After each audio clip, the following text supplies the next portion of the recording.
हाताने नतमस्तक झाल्यावर काय होतं? नमस्कार कुणी कुणाला केला पाहिजे माझ्याकडे लक्ष द्या.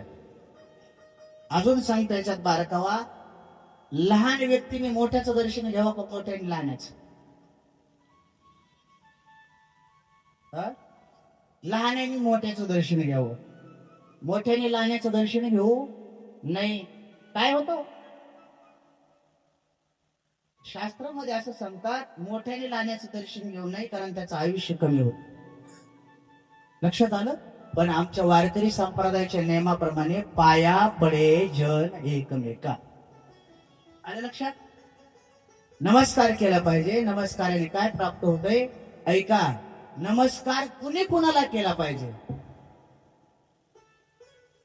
भक्तांनी देवाला नमस्कार केला पाहिजे, शिष्याने गुरुला नमस्कार केला पाहिजे. बरोबर आहे ना? पतीने चुकलं का?